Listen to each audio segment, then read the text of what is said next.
at a game played between TheWorker down here in the bottom left-hand side and AlphaZerton up here in the top right-hand side on Pripet Marshes, same place that was played by AlphaZerton in the previous episode of Welcome to LittleWarGame, though of course now he's playing at the top side. So while AlphaZerton is going to have an opening that's very, very similar, and mentality and approach that's very similar to the previous episode, we're not going to go into that so much as we talk about TheWorker, because while AlphaZerton is going to be playing his Snake-Heavy Beast style, TheWorker is in fact going to be playing a 1-Rax expansion. So we're going to talk about a couple of things and the difficulties that face Rax in this matchup, and particularly on Pripet Marshes as a map. So the first thing is, if TheWorker knows that he's going to be playing a 1-Rax, so that is 1 Barracks, and then he's going to expand, he automatically takes a couple of risks. He automatically says, alright, I have no reasonable way to defend a 2-den, or a variety of cheeses. He also says, I know I'm going to be a little less economical, and I know the pressure is on me to defend well. Now with that, I actually don't think that this is a particularly strong way to start the game. Now, it's true, by building the house right here, TheWorker is able to get that house built at second 1 or 2. That means that if he starts the barracks at the right time, he's going to have access to his first Rax unit maybe 5 or 6 seconds earlier than if he takes the unit here, moves it all the way up to a defensive spot 1 pixel above, roughly here, and builds the house. He does get that first unit about 6 to 7 seconds slower if he moves the house all the way up here. However, notice the geography and the layout of the map. If a house were put here by TheWorker, then he can move his barracks up here, or I would think more efficiently, put the barracks in a corner here, and that reduces this to the defensible area that he has to maintain. Meanwhile, by putting the house down here in favor of getting his first soldier out, maybe 5 seconds, 6 seconds earlier, he's actually negating a huge part of his own defensive setup. I think that a strong defensive setup is very important in Rax versus Beast, and the reasoning for this is that your soldiers are ridiculously efficient against wolves. And your archers have superior range to snakes, and SimCity offers an opportunity in a way to ensure that your archers are always playing the dance where they're in range to attack the snakes, but the snakes can't have the range to attack them back. Hey Daz, I will talk to you afterwards. So with that all being said, I don't particularly like what TheWorker has done out the gate here. However, the first unit that he's made, the soldier, is of course an intelligent choice. You cannot play an archer first. While it may be a little more efficient, debatably more efficient in Rax versus Rax, and maybe help you with a couple of very niche cheeses, you automatically lose a game to a normal unproxied 1-den, such as what AlphaZerton is doing, if you make an archer to start, as the archer cannot 1v1 a wolf. You would have to pull workers to defend, and those workers would probably have to act as a mini soldier set for a long, long time. Now what AlphaZerton is doing here is very intelligent. Wolf and Beast, by extension, hit points regenerate slowly over time, but Rax units do not. And so if he gets damage onto this soldier, it's permanent, whereas he can wait a couple of seconds and his own health will regenerate.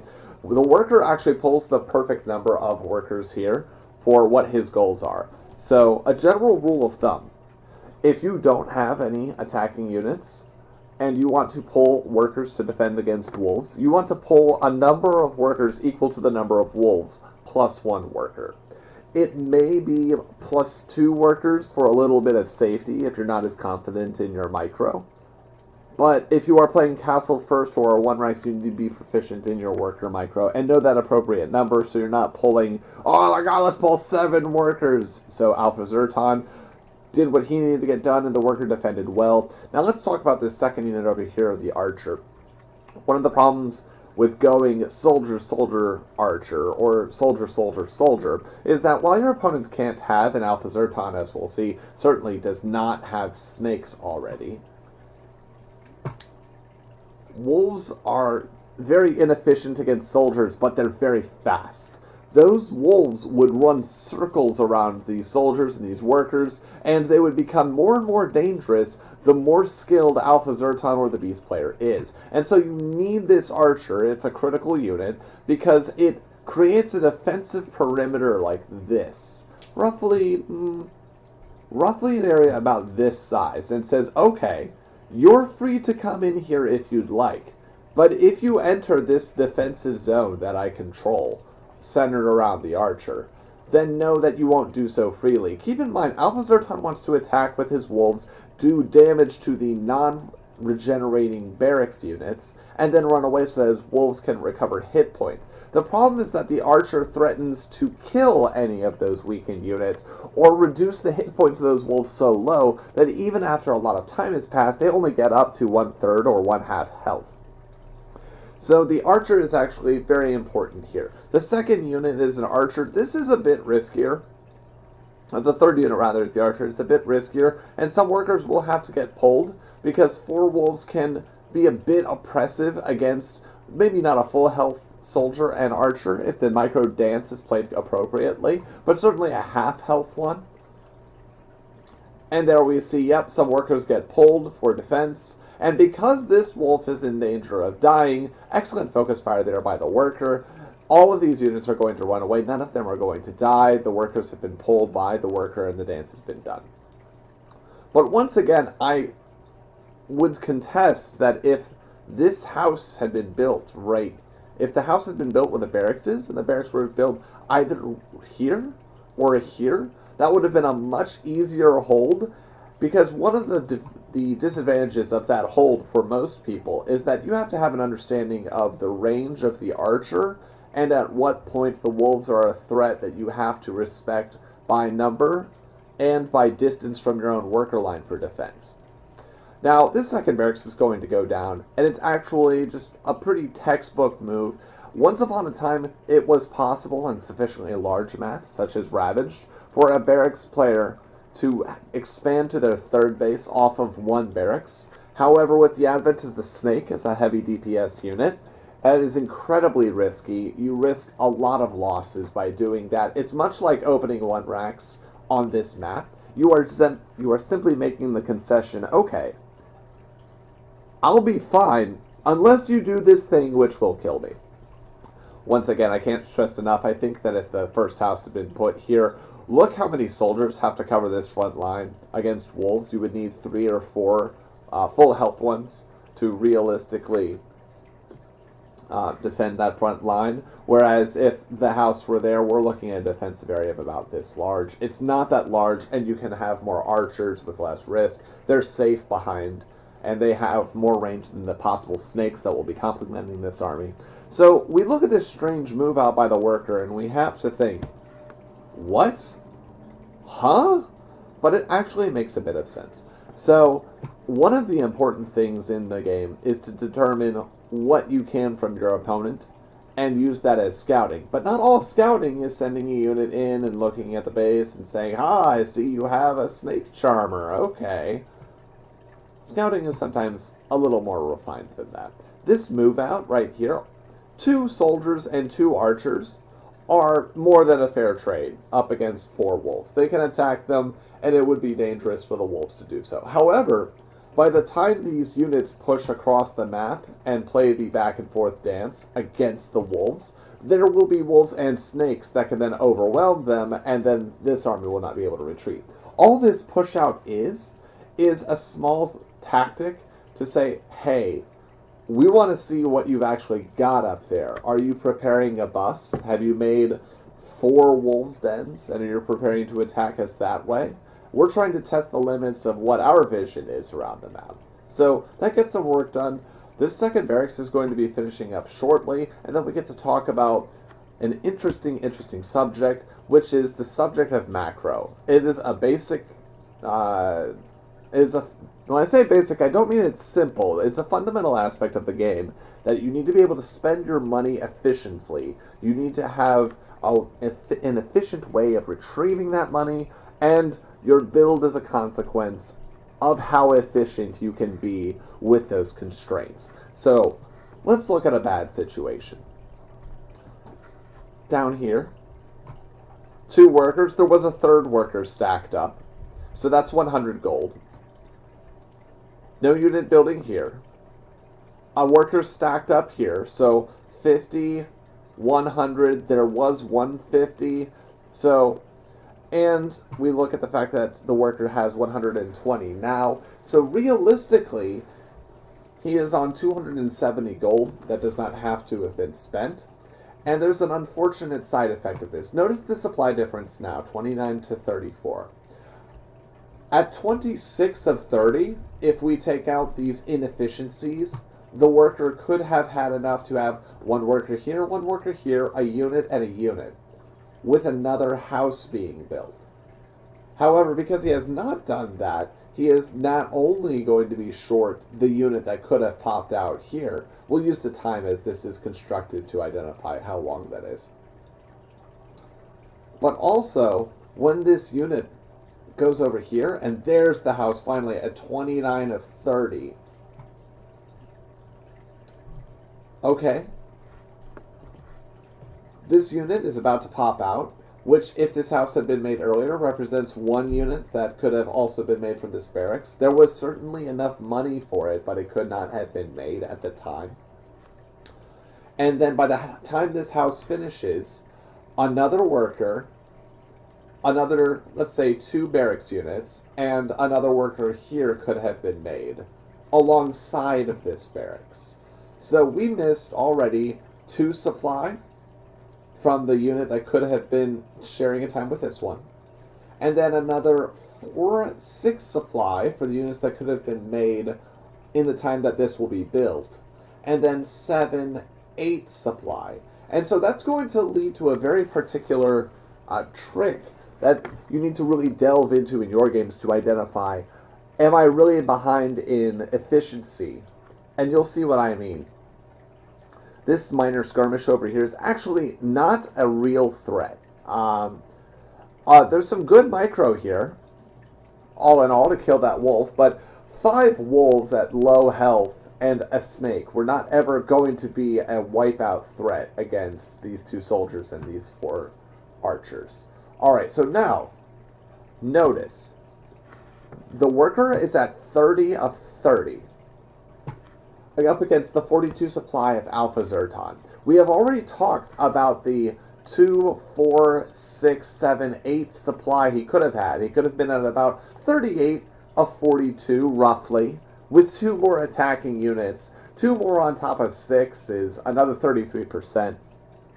That's a pretty significant investment in the army at this stage of the game. And so now we're going to notice, watch the supply. It's going to go from 30 against 42 to 36 against 42, but don't be deceived. All of this supply is being created right now, 2, 4, 5, 6 of it. If we look at the actual supplies involved in the game itself, we see that there are 38 actual units out right now, 38 real supply out for AlphaZerton, only 30 supply out for the worker. And it's to highlight that the difference between 36 and 42 is not as scary as the difference between 30 and 38. And all of those represent units that are being built, but have not actually been built. And this is a permanent opportunity cost. You have permanently given up the ability for these units to have ever been created in this game. And so that means that your opponent, if their macro is sufficiently good, has not given up those units. And that's going to come into focus in a very damaging way fairly shortly. I think that this 3rd Rax is not bad. So here's the thing, if you're on 2 racks, that might be enough for a minimum number of racks to then expand. That might be enough for a minimum number of racks to then tech. If you go for 4 barracks, that's a very all-in, I'm not teching, very aggressive push-out. If you're going for 3 barracks, it kind of sits in the middle. In general, I don't like that. I don't think that it gives you any particular edges just kind of makes you reasonably safe and reasonably slower in all directions. Now, there is a case to be made that because he cannot scout his opponent, the worker doesn't know, oh, is AlphaZerton going for mass snakes? If AlphaZerton's going for mass snakes, then I need to have a lot of units, otherwise there's a very real possibility I'm getting macroed out of this game. That's not, however, the point that I was talking about earlier with the point of attack. Excellent move out by AlphaZerton to say that, oh, you're not getting a third base, I'll make sure of it. I think the existence of this army here, and the lack of stronger SimCity over here, actually is far more punishing for the worker. I think if he wanted to expand right now, without that third barracks, he would have needed to put down a tower, or SimCity more strongly for a defensive wall, or something like that. I actually think the fact that he hasn't moved out makes this a little unnecessary by AlphaZerton. So, this attack, come on, come on. This is actually some really good micro. So let's notice all the damage that these soldiers take. Oh, and they take damage. Good worker, good kill over there of the wolf by the worker onto AlphaZerton. Unfortunately, not incredibly important that it was a wolf. Would have been better to have been a snake, but the fact that he managed to survive and keep all of his units alive was pretty good. AlphaZerton's doing the same thing that we saw last time, and as the tech comes up here for the worker, we're going to talk about the difference in what they're doing. There it is. Let's talk. It's an advanced workshop. It's important when you have a strategy to mold it around and to build everything around it. So, we talked about AlphaZerton's build previously. He's going to build dens in a defensive way on this map so that he can make a minimum number of wolves and then posit a large army of snakes faster than his opponents can behind it because they have the wall that they need. Because he has walled himself in, he's not going to be as capable of expanding, but that's okay because this gives him all the time and the physical prowess and capabilities he needs so that he can tech for upgrades. Now, upgrades make sense because he's emphasizing and SimCitying to build a defensive force that allows him to make a lot of snakes. Snakes are most efficient as a high DPS unit when their raw damage stats are increased. Therefore, this is an incredibly efficient build by AlphaZerton. Let's go over down here for comparison by the worker. So, the worker, he did a little SimCity with his one barracks expand, but it's not significantly defensive. For example, putting the third barracks right here would have made it much more defensively sound. He's going for a defensive build, so he's not going to expand anytime soon, at least the way that it indicates. It's not a highly aggressive build. Now, this would give him plenty of time to tech and get a large army for a 1-2 punch, or for a large army with spellcasters to get a mage, or to get raiders to try and zone out the snakes. Or priests to heal, because all of his units have been winded, but he's done a good job of keeping them alive, and so plopping down the priest heal to keep them alive, and get them back up to full, and be able to fight the beasts and negate and overcome their own regeneration. Instead, he gets an advanced workshop. The problem I have with the advanced workshop is that it's antithetical to his build thus far.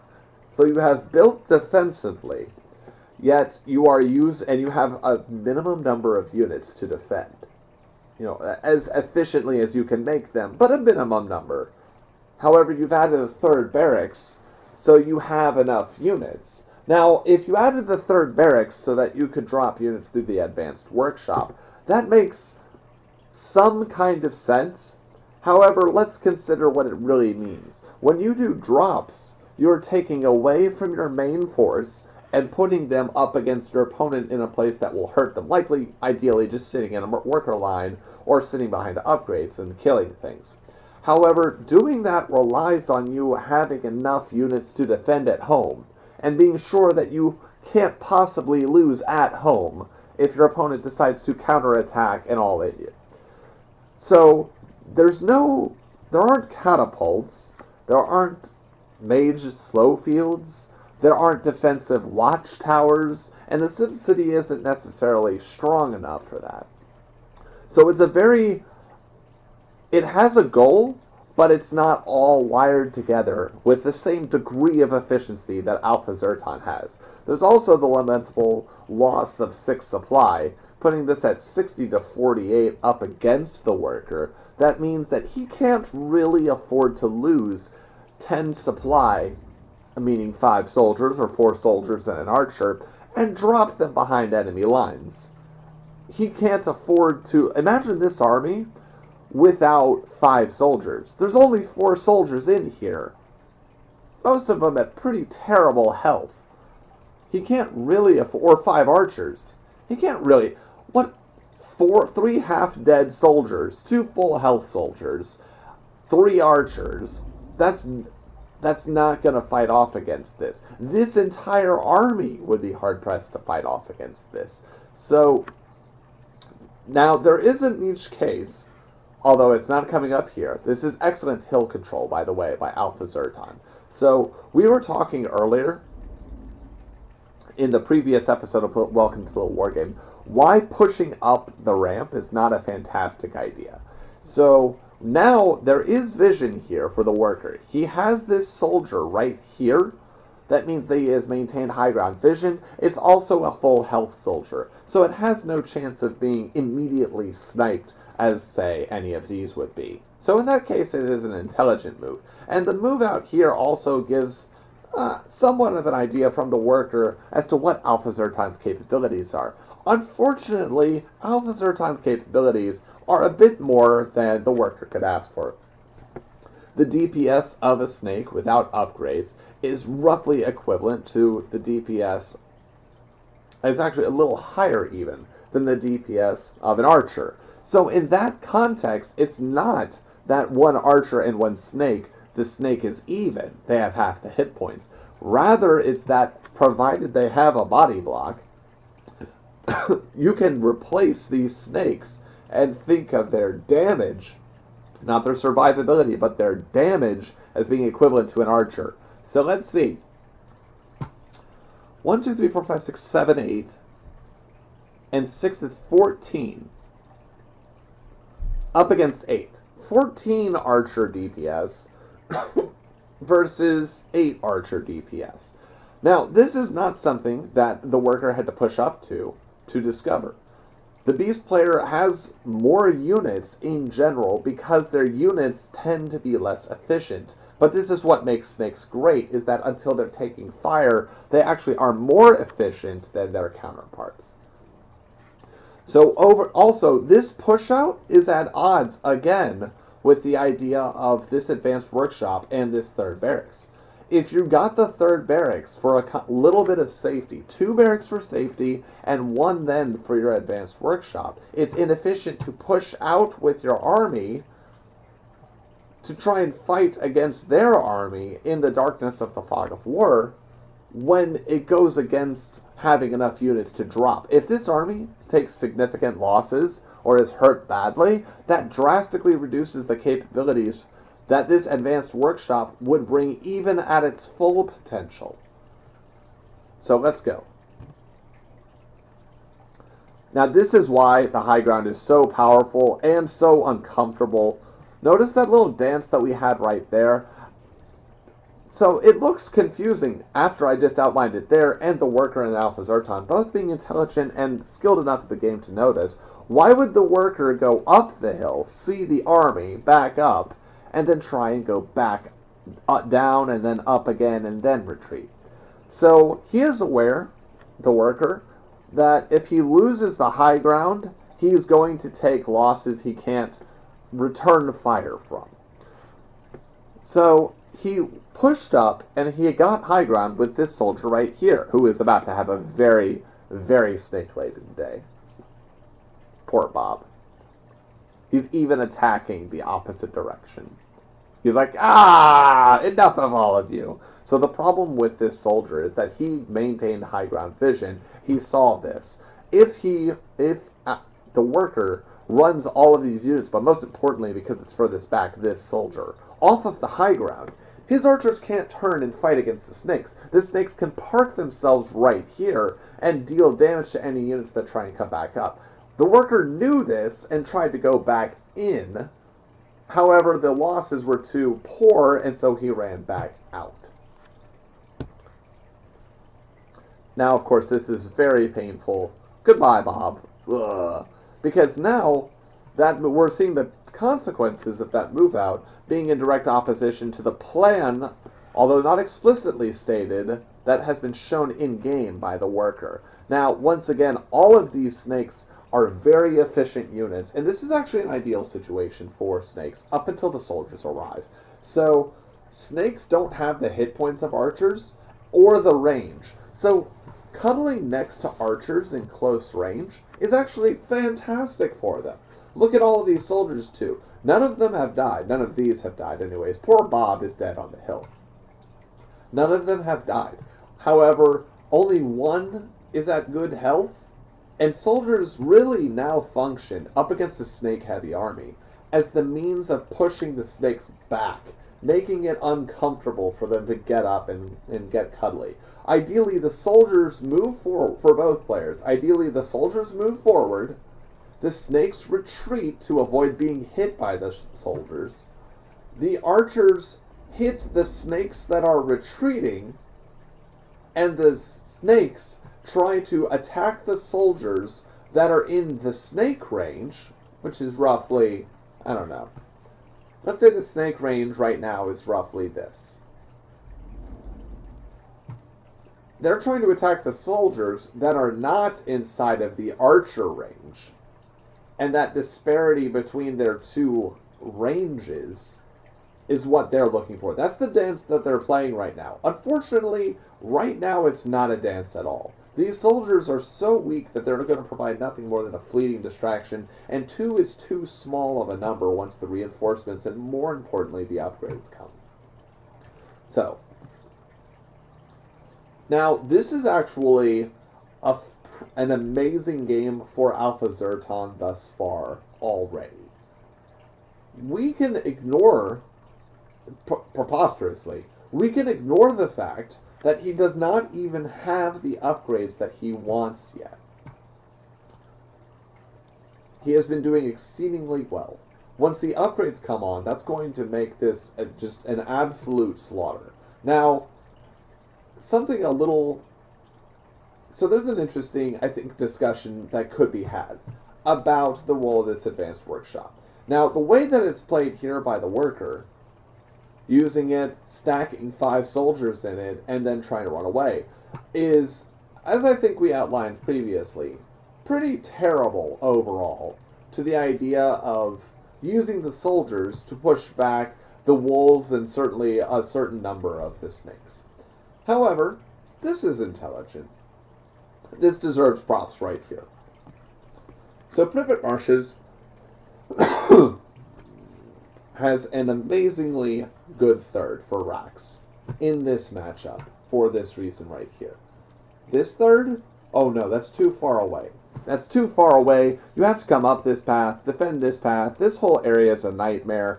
And you have to hold this, while at the same time this also needs to be defended, so you will have to move the army back and forth between this area, and Beast is faster than you, so that's very painful.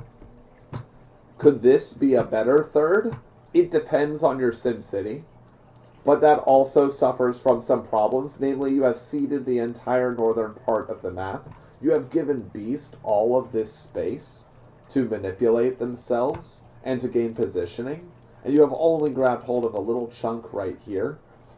And there is a wide area that can attack into this defensive base, meaning there's no choke from which to defend yourself, and in fact, you are choked out of your own defenses. There's a natural arc that the attacker gains by attacking a base at this third base location. However, this third base, this is pretty good. This is pretty good, and it's incredibly safe too. So what's going to attack that? Any units that get in here are either the game is going to be over if there's a large number of units already attacking these workers, and that can wrap around, get into this area, and then attack down into this third. Ditto for this area. Or they're going to be dragons. However, if they're going to be dragons, it makes sense to have the airship, because you're saying, aha, I will get my third base. It will be safe between my main and my natural. And the only thing that can attack it is something that I have already built the tech to defend against, because you can make ballistas and their upgrades out of the advanced workshop.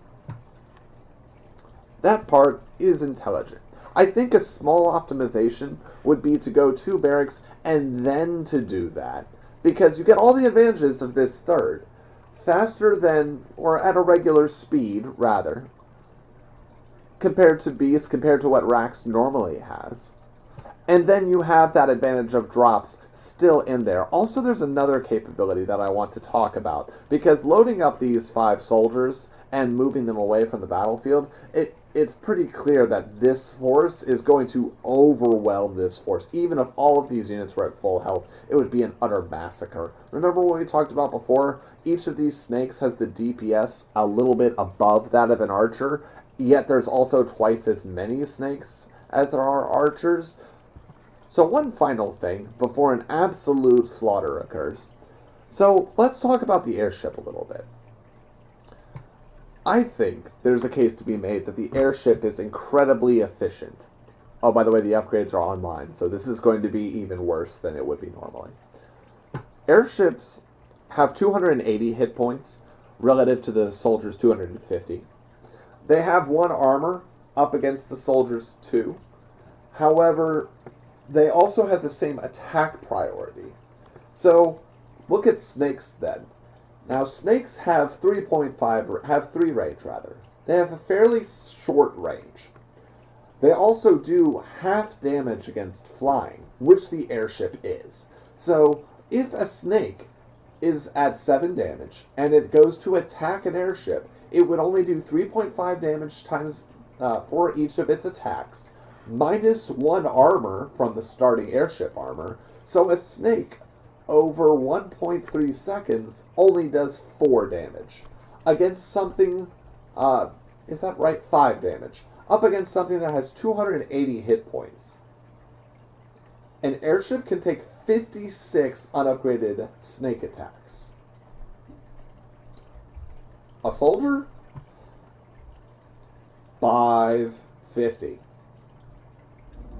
Also, airships are giant floating flotillas of excellence, and they can be mass repaired. But that's neither here nor there. That's a theory craft. It would be hilarious to see airships tanking for Iraq's army, for example, and because they have the same attack priority, you could attack an airship, and the airship would actually be just as likely to be attacked as an enemy archer or soldier. But that is all theoretical, and this, I think, shows the overwhelming, not the weakness of the workers' build, but how much more efficient AlphaZerton's build is. All of the buildings and all of the SimCity and the tech, everything is geared towards the same purpose and geared towards being strong in the same way while also covering its own weaknesses. Whereas here for the worker, this build kind of, it doesn't have a strong flow to itself. The SimCity wasn't as strong as it could be. I think the number of barracks could be optimized. The timing for getting this third could be a bit faster to more easily benefit.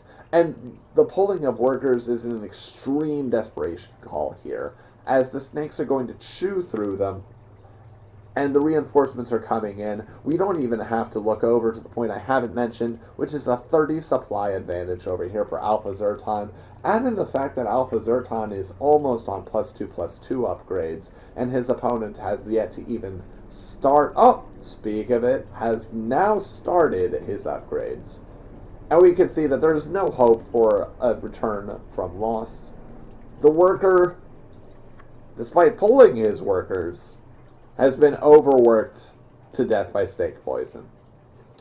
So, good game, AlphaZerton. Lots to get into there. And just remember, it's not impossible to play Barracks up against Beast on Pripet Marshes, but these are some of the considerations you need if you're going to try and play that. And it needs to be very, very clean.